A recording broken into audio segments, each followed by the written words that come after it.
오늘은 성령 강림 주일이지요. 그리고 또 다른 면에서 본다면 오늘은 또 스승의 주일이기도 합니다. 그래서 본문을 이제 정할 때 어떠한 말씀을 전하면 좋을까 하면서 고민을 좀 많이 했었습니다. 그러다가 그래도 성령 강림 주일에 관해서 담임 목사님이 설교를 하시니까 오후 예배 시간은 좀 스승과 제자, 또 어떻게 보면은 가정의 달이지 않습니까? 스승과 제자를 조금 벗어나서 부모와 자식 간에, 또 형제 간에, 이웃 간에 그러한 우리 교회 공동체 안에 사랑에 대해서, 섬김에 대해서 말씀을 나누면 좋겠다 싶어서 오늘의 말씀을 준비하였습니다. 세상에는 여러 가지 직업들이 있는데, 직업들 중에서 특히나 교사라는 직업은 이전이나 지금이나 많은 학생들이 가지는 꿈인 것과 동시에 또 큰 책임이 뒤따르는 직업이다라고 생각을 합니다.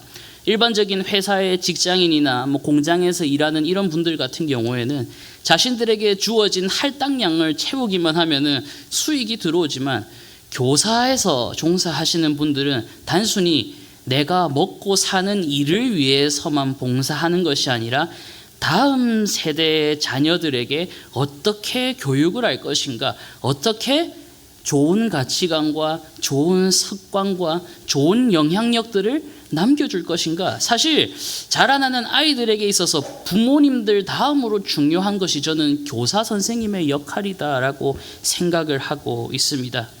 그래서 우리는 보통 좋은 선생님, 좋은 교사라고 한다면 실력도 있고 잘 가르치는 사람이다라고 볼 수 있지만, 또 어떻게 본다면 그 좋은 교사는 가르치는 것도 잘하지만 더 나아가서 말과 행동이 학생들에게 본이 되는 그러한 교사를 향해서 우리는 좋은 교사다, 참 본받을 만한 교사다라고 말하기도 합니다. 제가 지금까지 초등학교, 중학교, 고등학교를 거쳐오면서 말씀을 준비하면서 생각해 봤습니다. 어떤 선생님이 가장 오래 기억이 남았을까 하니까 아무리 그래도 고3 때 마지막 맡으셨던 선생님이 가장 기억이 나더라고요. 제가 고3 때 저를 담임하셨던 선생님은 덩치가 상당히 있으신 남자 선생님이었습니다. 그냥 보면은 순간 곰이라고 착각할 정도로 덩치도 있고, 그리고 이 선생님은 항상 오른손에는 교적부와 왼손에는 교적부와 오른손에는 어디서 깎아온지는 모르겠지만 나무로 된 회초리를 늘 들고 다녔습니다. 네, 흔히 잘 알고 이미지가 딱 떠오르는 남자 선생님이었지요. 그래서 잘못한 학생들에게는 이따금 엉덩이에 강한 불바다를 내려주시는 그러한 선생님이셨는데요. 근데 참 신기한 것이 지금 돌이켜 보면은 그렇게 무섭고 또 때로는 회초리를 드는 선생님이었지만, 저희 반뿐만 아니라, 제가 있었던 반뿐만 아니라 같은 학년에 있었던 많은 친구들이 그 선생님을 참 좋아하고 따랐었다라는 것을 기억하게 되었습니다. 이유는 여러 가지가 있었는데요. 첫 번째로 이 선생님은 마치 학생들을 대할 때, 우리들을 대할 때 아버지처럼, 아버지가 자식을 대하는 것처럼 우리를 대해 주셨기 때문에 더 기억에 남는다라는 것입니다. 잘한 부분에 있어서는 정말로 아낌없이 칭찬해 주셨고, 잘못한 부분에 대해서는 잘 다이르기도 하시고, 또 정도가 지나칠 때는 매를 드셔서 잘못된 길에 가지 않도록 친히 교정을 해주셨던 그러한 분이셨습니다. 때로는 친구처럼 친근하게 다가오시기도 하셨고요, 때로는 아버지처럼 엄하게 교육하기도 하셨고, 또 때로는 한 발짝 물러나셔서 정말 아름다운 미소라고 해야 될지 모르겠지만 미소를 지으면서 우리를 향해서 바라보시던 그 모습 또한 조금씩 기억이 났었습니다. 이렇게 어떻게 보면 말과 행동이 참 일치하던 그러한 선생님이셨던 것이죠. 그래서 어떻게 보면 지금까지 가장 추억에 많이 남지 않는가라고 생각이 됩니다. 사랑하는 성도 여러분, 혹시 여러분들에게도 기억에 남는 좋은 선생님이 있습니까? 아마 처음부터 이 자리에 있었던 분은 아무도 없을 것입니다. 이 자리에 오기까지 하나님의 사랑으로서 여러분을 가르치시고 인도하신 선생님들이 분명히 있을 것이다 라고 생각합니다.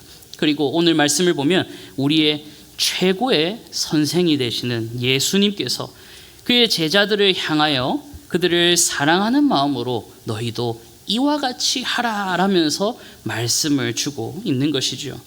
이 말씀을 주셨듯이 오늘 함께 너희도 이와 같이 하라, 이 주제를 붙들고 함께 말씀을 묵상하면서 여기 있는 저와 우리 모든 성도 여러분들이 좋은 부모님, 좋은 선생님, 그리고 더 나아가서 좋은 믿음의 동력자로서 함께 섬겨 나아갈 수 있기를 간절히 소망합니다.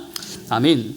그럼 첫 번째로 우리가 주님이 가르쳐 주신 대로 이와 같이 행하라, 이 말씀대로 제대로 행하기 위해서는 알아야 될 것이 있습니다. 뭘 알아야 되냐면 첫 번째로 주님이 행하신 것이 무엇인지 올바르게 알아야 한다라는 것이죠. 주님이 행하신 일이 무엇인지 올바르게 분별해야 우리가 주님을 닮아갈 수 있다라고 하는 것입니다. 오늘 본문 12절 말씀을 한번 함께 읽어보도록 하겠습니다. 그들의 발을 씻으신 후에 옷을 입으시고 다시 앉아 그들에게 이르시되 내가 너희에게 행한 것을 너희가 아느냐. 아멘. 얘들아, 내가 너희에게 행한 이 행동이 무엇을 의미하는지 너희가 아느냐 하면서 예수님이 질문을 하고 있습니다. 그러면 예수님이 오늘 본문 앞에 제자들에게 하셨던 행동은 과연 무엇일까요? 우리가 잘 알고 있는 것처럼 예수님은 친히 제자들의 발을 씻어 주시는 장면이 나오고 있는 것이죠. 예수님께서는 우리가 본문에서 알 수 있던 것처럼 이제 자신이 곧 이 세상을 떠나서 하나님 아버지께로 돌아가야 될 때가 가까이 다가왔다라는 것을 알고 계셨습니다. 그리고 이 세상에서 자신의 시간이 얼마 남지 않았음을 아시고 주님께서 하신 행동은 바로 자신들의 예수님 자기에게 주어진 사람들을 끝까지 사랑하는 것이었다라는 것입니다. 13장 1절 말씀을 보면 6월절 전에 예수께서 자기가 세상을 떠나 아버지께로 돌아가실 때가 이른 줄 아시고 세상에 있는 자기 사람들을 사랑하시되 끝까지 사랑하시니라. 아멘. 지금은 6월절 밤입니다. 이제 이 밤이 지나고 다음날 새벽이 되면 예수님은 병사들에게 붙잡혀서 고문을 당하시고 재판을 당하시고 십자가에 못 박혀 돌아가시게 됩니다. 이제 예수님께서 사랑하는 제자들과 함께 있을 시간이 얼마 남지 않으셨음을 알게 된 그때 예수님께서는 자기의 곁에 있는 그 제자들을 뭐라고 하십니까? 사랑하시되 끝까지 사랑하셨다라고 하는 것입니다. 그리고 그 제자들을 향한 사랑이 행동으로서 어떻게 표현되었는가라고 하시면은 우리가 잘 아는 것처럼 제자들의 발을 씻겨주셨다라는 것이죠. 예수님은 제자들과 저녁 식사를 마치시고 그 잡수시던 자리에서 일어나셔서 스스로의 겉옷을 벗으셨습니다. 그리고 수건과 함께 물을 대야에 받아 오셔가지고 제자들에게 다가가 한 사람 한 사람 그들의 발을 씻겨 주셨던 것이지요. 그리고 두르신 수건으로 정성스럽게 그들의 발을 닦아 주셨습니다. 이러한 예수님의 모습을 본 제자들은 정말로 깜짝 놀랐던 것이지요. 그 당시에 발을 씻겨주는 것은 바로 그 집의 가장 낮은 종이 하던 일이었기 때문입니다. 오늘날에야 우리가 깨끗한 환경에서 살고 있기 때문에 출타했다가 집에 들어와도 손을 씻고 발을 씻고 스스로가 할 수 있지만 당시 유대 이스라엘 정에는 사막이 근처에 있고 모래바람이 참 많이 부는 지역입니다. 그리고 운동화를 신는 게 아니라 당연히 슬리퍼나 약간 이런 종류의 신발을 자주 신었지요. 그래서 어떻게 보면 나갔다가 들어왔을 때 몸에 있어서 가장 더러운 부분은 발이라고 볼 수가 있습니다. 몸에서 가장 더러운 그 발을 씻는 것은 집에서 가장 낮은 종이 하던 일이었던 것이죠. 그런데 지금 예수님께서는 그 천하고 낮은 하인들이 하는 일, 제자들의 발을 메시아로 오신 예수님께서 지금 씻겨주고 있는 것입니다. 제자들 중에서 가장 강하게 반대하던 한 제자가 있었습니다. 누구였습니까? 베드로였죠. 베드로는 기겁을 하면서 일어납니다. 아니 어떻게 예수님께서 천한 사람들이 하던 이 발을 닦는 일을 하십니까?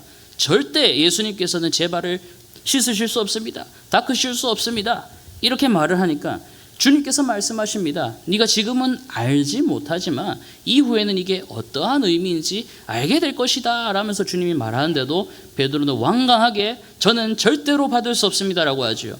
그러자 예수님 뭐라고 말하십니까? 그러면 너와 나는 아무런 상관이 없는 관계가 된다. 그러니까 베드로는 마음이 확 바뀌었나 봅니다. 예수님 그럼 손끝부터 머리끝부터 발끝까지 다 씻겨주십시오 라고 하니까 이미 씻어진 사람은 상관없다. 발만 씻어도 충분하다 라고 말씀을 하셨죠. 여러분, 예수님께서 이 제자들의 발을 씻어주신 것은 사실 예수님 그분이 얼마나 낮아지셨고 예수님 그분께서 얼마나 이들을 섬겨주시는지 미리 본을 보여주신 것이다 라고 볼 수가 있습니다. 이미 예수님께서는 그 하늘의 모든 보화와 부귀와 영광을 다 포기하고 우리를 죄에서 구원하시기 위해 낮고 낮은 인간의 모습으로 이 땅에 오셨지 않습니까? 그것만으로도 예수님은 엄청나게 낮아지신 것입니다. 그런데 그 낮고 낮은 자리에서 예수님은 더 낮아지셨습니다. 제자들의 발을 종으로서 씻으시게 된 것인 것이죠.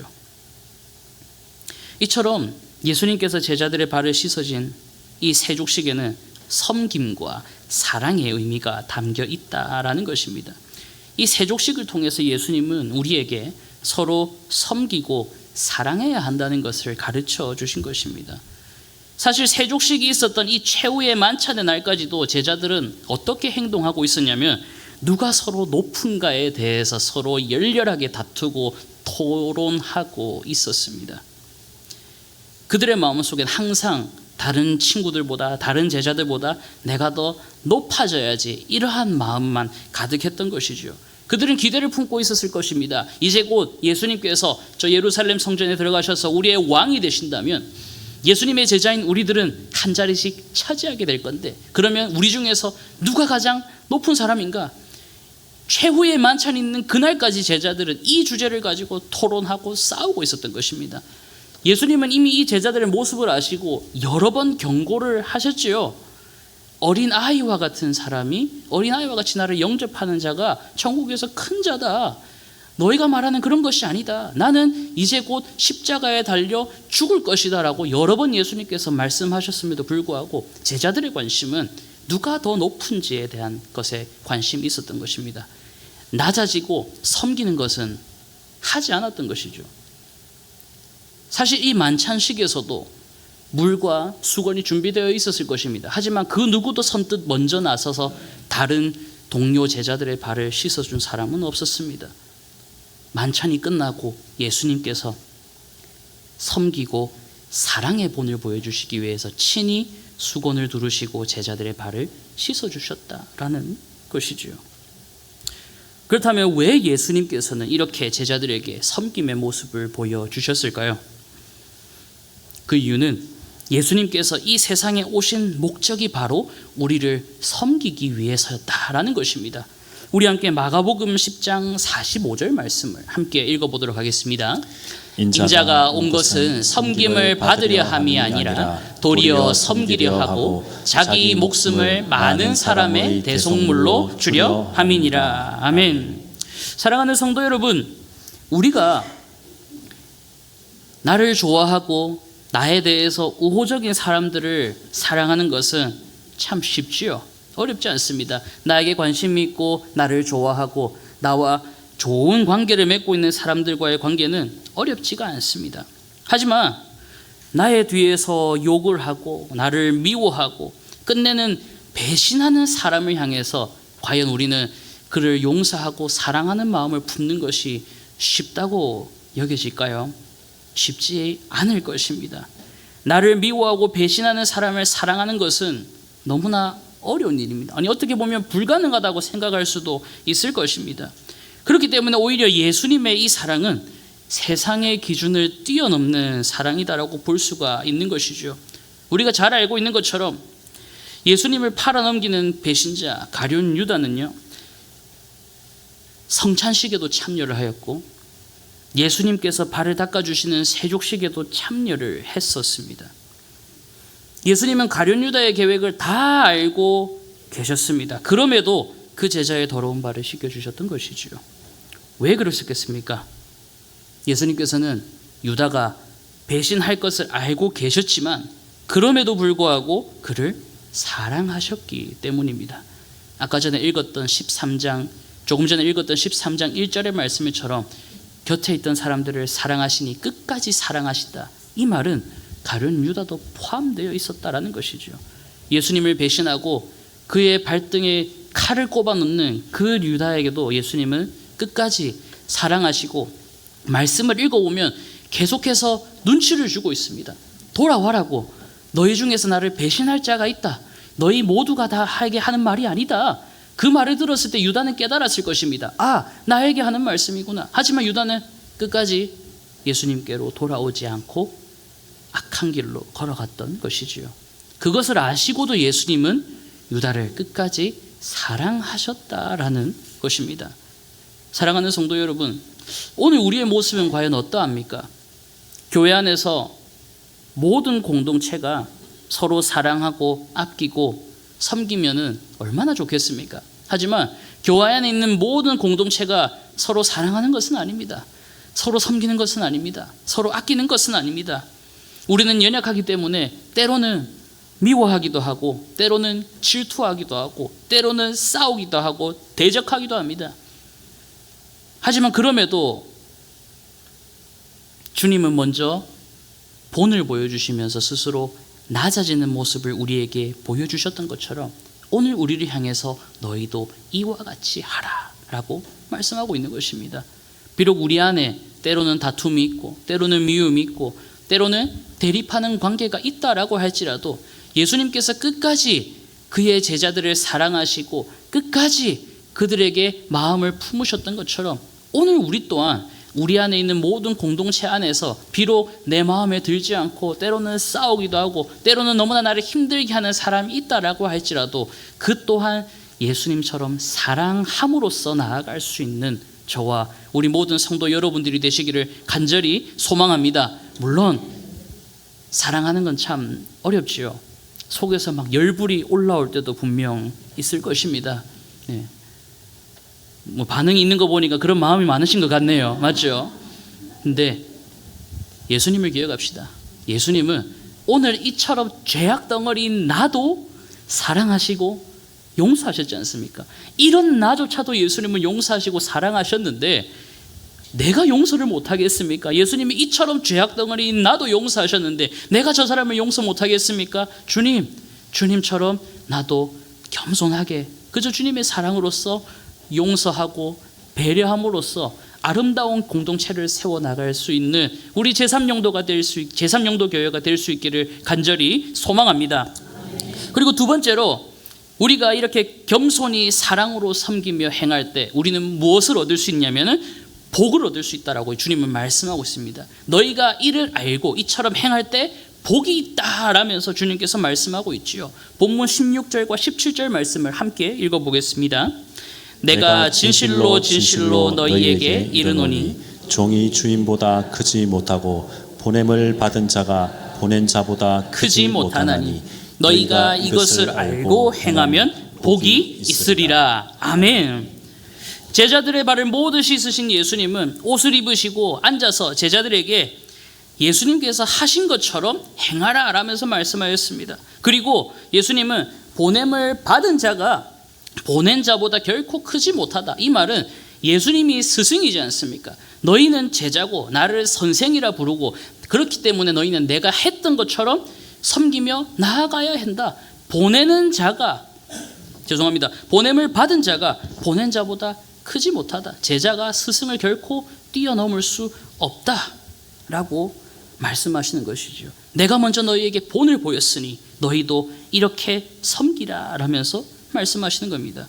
그리고 이 일을 주님을 본받아서 행하는 자에게 뭐라고 말하면 복이 있다라고 말씀하는 것입니다. 하나님이 주시는 복이 있다라고 하는 것입니다. 이것은 예수님의 제자로 부름받은 우리가 주님이 보내신 그 뜻이 무엇인지 올바로 알고 올바로 사랑하고 순종할 때 하나님이 주시는 복을 누리게 된다라고 하는 것입니다. 그러면 이 복은 무슨 복이겠습니까? 하나님이 사랑으로 섬기며 예수님의 그 사랑의 섬김의 마음을 제대로 알고 너희가 제대로 사랑하고 제대로 섬기며 나아갈 때 복을 받는다고 했는데, 이 복은 무슨 복이겠습니까? 바로 아름다운 성령의 열매를 복으로 받는다는 것이죠. 믿지 않는 자들에게, 믿지 않는 가족에게, 믿지 않는 이웃과 형제들에게 내가 예수님의 마음으로 내가 스스로 낮아지고 내가 겸손함으로써 그들을 섬기고 삶으로써 예수님의 본을 보이면서 살게 된다면, 그들이 하나님의 때에 주님께로 돌아오고 우리의 섬김으로 우리의 행실로 말미암아 하나님께 영광을 돌리는 것, 하나님께로 돌아오는 것, 이것이 바로 우리가 주님의 말씀에 사랑으로 순종하며 나아갈 때 얻게 될 영적인 복이다라고 하는 것입니다.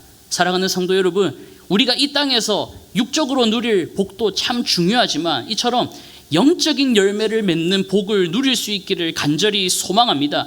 특별히 우리가 이웃사랑 전도주일로 나아가고 있지요. 분명 한 사람 한 사람 주님께서 여러분의 마음에 주신 한 영혼 한 영혼들이 있을 것입니다.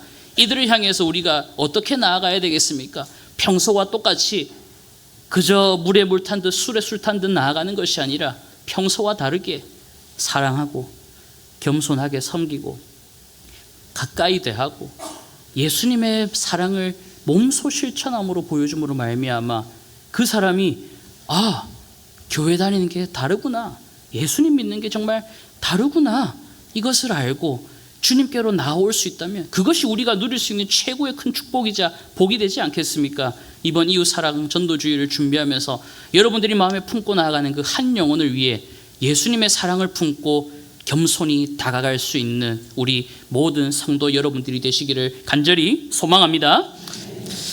제 군대 동기 중에서는 참 똑똑한 친구가 한 명 있었습니다. 양부모님은 두 분 다 대학 교수셨고요. 또 그 친구 자신은 미국 라스베가스에서 재무회계를 전공하고 유학하던 그러한 친구였는데요.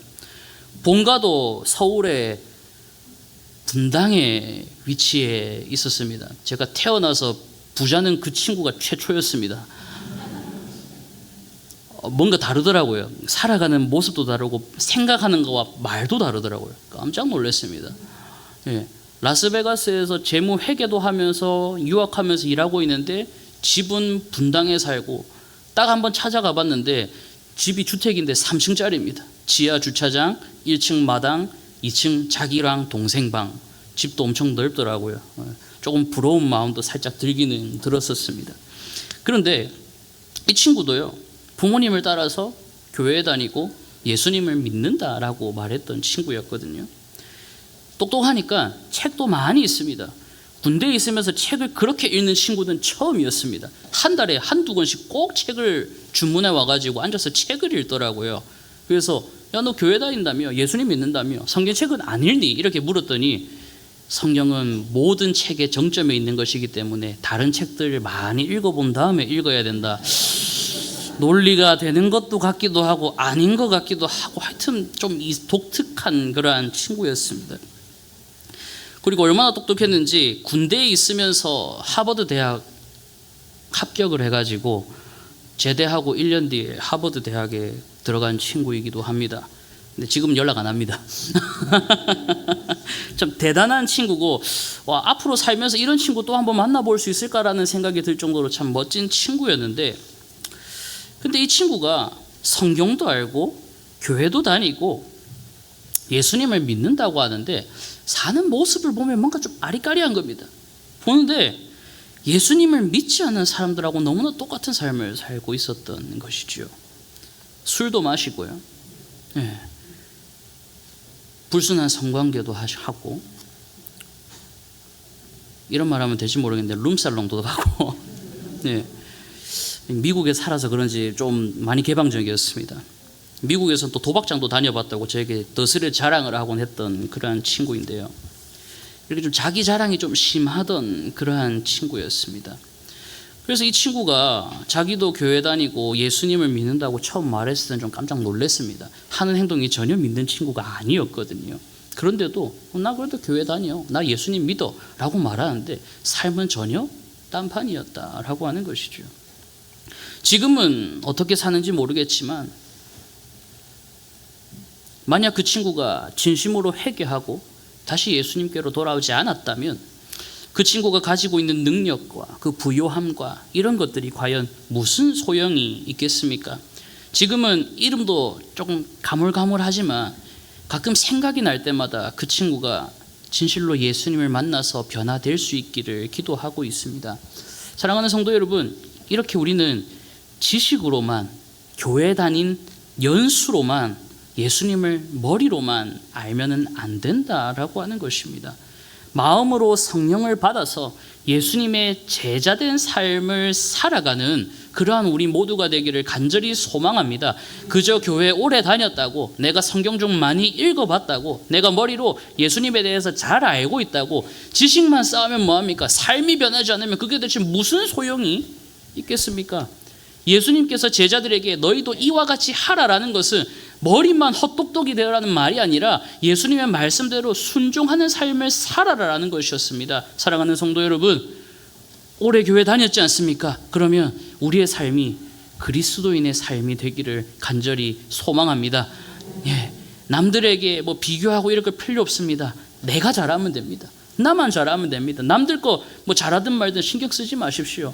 내가 먼저 예수님 앞에 나아가고 내가 먼저 헌신하고 내가 먼저 사랑으로 섬긴다면 그 선한 영향력이 점점 우리 교회 안에도 많이 퍼져나갈 것이라 생각합니다. 이렇듯 오늘날 우리가 예수님을 따르는 사람들로서, 예수님을 닮아가는 자들로서 그 복을 받는 삶을 살기 위해서 꼭 필요한 자세는 이거라고 볼 수 있겠지요. 결코 주님보다 커서도 안 되고 주님보다 앞서가면 안 된다라고 하는 것입니다. 내가 주님보다 더 높아지는 자리에 앉아서도 안 되고요. 내가 주님보다 더 앞서 나아가는 것도 안 된다라는 것입니다.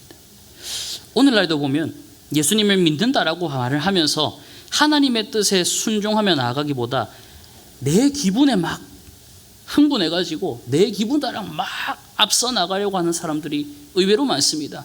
의외로 열심히 있고 열정 있는 분들 가운데 이런 분들이 좀 많다라고 하는 것이죠. 자기 열정이 앞서다 보니까 말씀에 따르기보다는 내 생각과 내 판단에 의지해서 막 나가는 사람들이 한 번씩 있습니다. 이렇게 되면 서로 상처를 주는 일들도 일어난다라는 것입니다.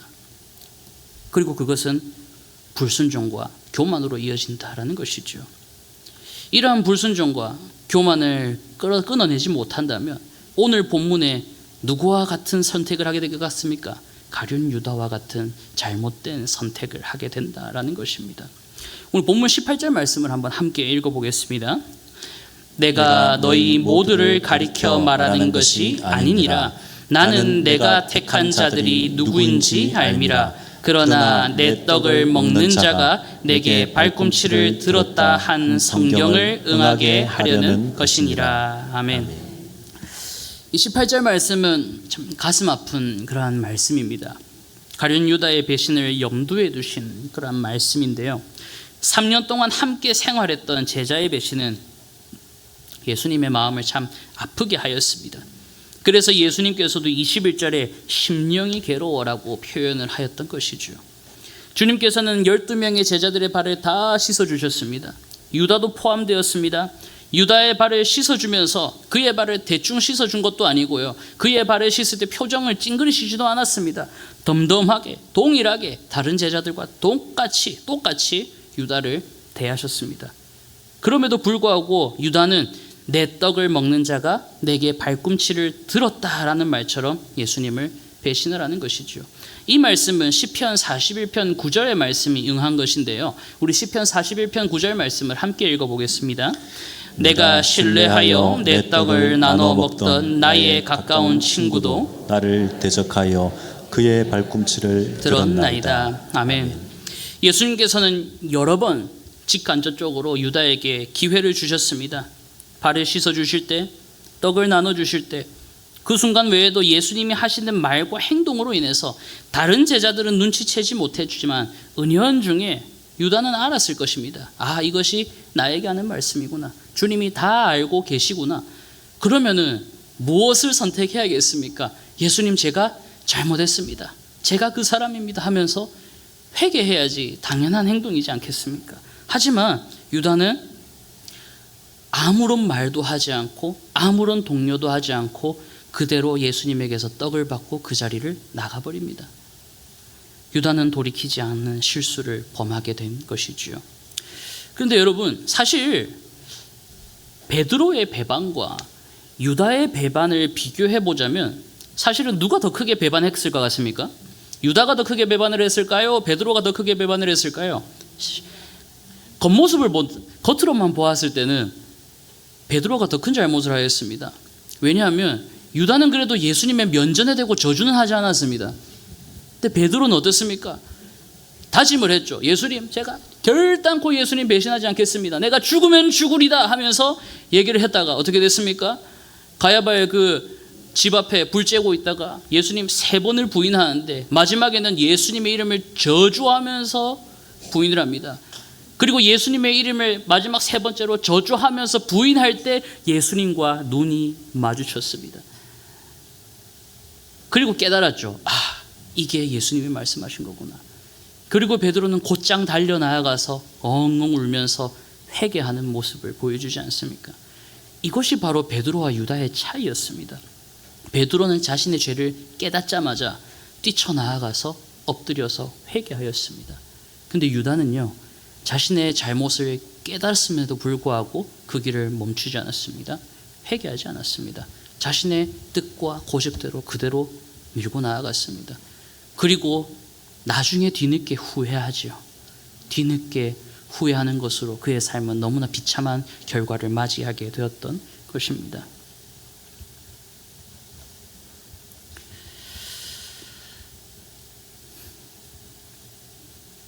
예수님의 말씀에 따라 순종하기로 작정했던 나머지 제자들도 다 마찬가지들입니다. 주님께서 잡히시던 날 밤 제자들은 모두가 다 뿔뿔이 흩어지고 어떻게 보면 예수님을 배반한 것이었죠. 하지만 그들은 주님께서 다시 부활하시고 주님께서 다시 그들을 찾아왔을 때 그들은 다시 예수님 앞에 엎드려 회개하고 다시 주님께로 돌이켰습니다.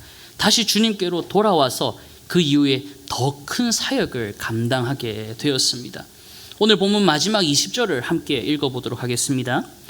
내가 진실로 진실로 너희에게 이르노니 내가 보낸 자를 영접하는 자는 나를 영접하는 것이요 나를 영접하는 자는 나를 보내신 이를 영접하는 것이니라. 아멘. 예수님은 십자가 부활로 세우신 이 주님의 복음을 가룟 유다를 제외한 다른 제자들에게 맡기시고 세상에 보내셨습니다. 그리고 누구든지 이 제자들을 영접하고 그들이 전하는 복음을 받아들이면 곧 예수님을 영접하는 것으로 여기겠다고 말씀하십니다. 그 이전의 삶, 성령을 받기 전의 삶에서는 그들이 고난과 핍박이 다가왔을 때 예수님을 배반하고 다 떠나버렸지만 그들이 다시금 예수님 앞으로 돌아와서 회개하고 성령으로 말미암아 변화되었을 때는 고난 앞에서 머뭇거리지 않고 주님이 맡기신 이 사명대로 담대히 복음을 전하면서 사명을 감당하는 사람으로 변화되었다라는 것입니다. 이것이 오늘 주님의 말씀에 순종하고 믿을 때 찾아오는 축복입니다. 담대히 말씀에 순종하며 겸손으로 사랑하며 나아갈 때 믿는 자들이 돌아오게 되는 영적인 회복을 경험하는 축복, 이 축복을 누리며 나아가는 저와 우리 모든 성도 여러분들이 되시기를 간절히 소망합니다. 이 말씀은 단순히 과거 2000년 전에만 머무는 것이 아니라 오늘날까지도 계속해서 이어지고 있습니다. 복음의 전파와 함께 하나님의 축복이 계속해서 전파되고 있는 것입니다. 한번 돌이켜 보십시오. 우리 역시 누군가가 전한 복음을 통해서 오늘 이 자리에 앉아 예수님의 말씀을 받고 믿음으로 영접하면서 영원한 생명에 참여하는 자가 되지 않았습니까?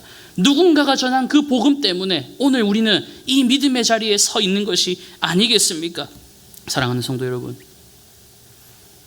누군가가 나에게 복음을 전해주어서 주님의 은혜로 우리가 구원받아 거룩한 백성이 되었던 것처럼 우리 또한 복음을 전하며 많은 사람들을 영원한 생명을 구하는 일에 초대하는 그 일에 힘써 나아갈 수 있기를 간절히 소망합니다. 주님이 우리에게 주신 크신 사랑과 축복을 겸손히 사랑함으로써 증거하며 복음의 사명을 감당해 나아가는 저와 우리 모든 성도 여러분들이 되시기를 간절히 소망합니다. 아멘. 말씀을 맺겠습니다.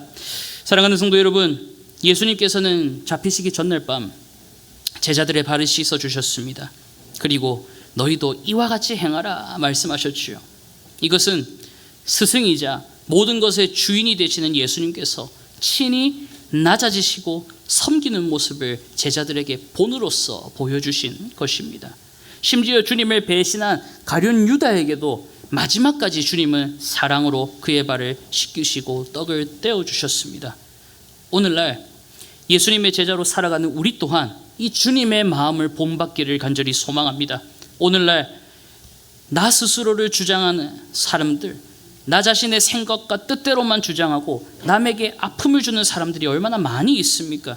그럼에도 그런 사람들에게까지 겸손하게 사랑으로, 섬김으로 복음을 감당할 수 있는 우리가 되기를 간절히 소망합니다. 두 번째로, 겸손히 주님의 말씀에 순종함으로써 하나님이 우리에게 약속하신 복음의 열매를 보고 누리는 은혜가 우리 제3용도교회와 저와 우리 모든 성도 여러분들에게 있기를 간절히 소망합니다. 아멘.